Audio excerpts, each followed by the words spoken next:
आज हम जानेंगे कि टोबैको बिजनेस ओपन करने के लिए कौन कौन सा लाइसेंस लगेगा।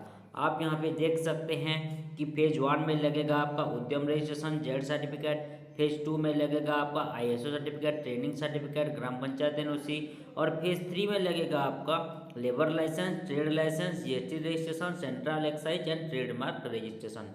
अभी मैं आपको 1 बाय 1 लाइसेंस ओपन करके दिखाऊंगा।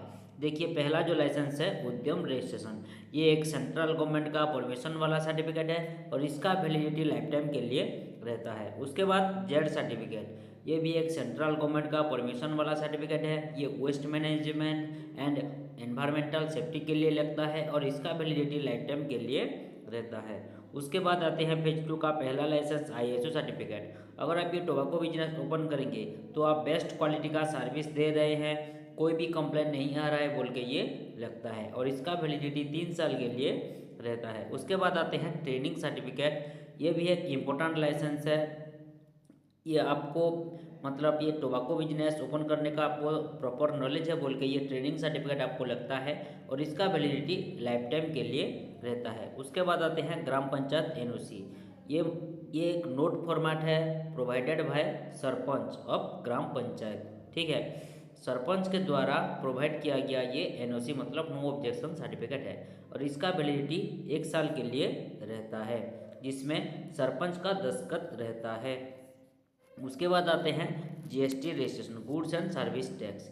ये आपको टोबैको बिजनेस ओपन करने के लिए आपको जो टैक्स प्रोवाइड करना पड़ेगा गवर्नमेंट को, उसको बोलेंगे हम जीएसटी रजिस्ट्रेशन। इसका per month and quarterly filing करना पड़ता है।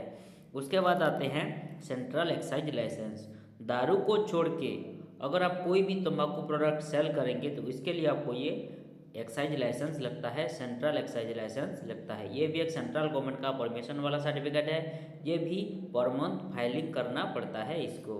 उसके बाद आते हैं डॉक्यूमेंट्स। आपको ये जो डॉक्यूमेंट्स लगेगा वो है बिजनेस ओनर की Aadhaar card front and back side का, उसके बाद एक कलरिंग वाला पासपोर्ट साइज फोटो, उसके बाद पान कार्ड, उसके बाद शॉप का फोटो मतलब बिजनेस यूनिट का photo and business address proof. अगर उनका खुद का प्रॉपर्टी पे बिजनेस है तो इलेक्ट्रिक बिल या फिर प्रॉपर्टी टैक्स बिल लगेगा।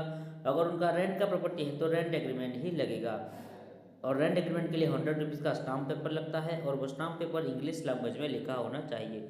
अगर आप हमसे ये सभी लाइसेंस अप्लाई करना चाहते हैं तो स्क्रीन पे जो मोबाइल नंबर शो कर रहा है उस नंबर पे कांटेक्ट कीजिए या फिर व्हाट्सएप कीजिए और हमारा प्रोफेशनल टीम के साथ डिटेल्स में बातचीत कीजिए। हम आपका लाइसेंस अप्लाई एंड अप्रूव करवा के देंगे।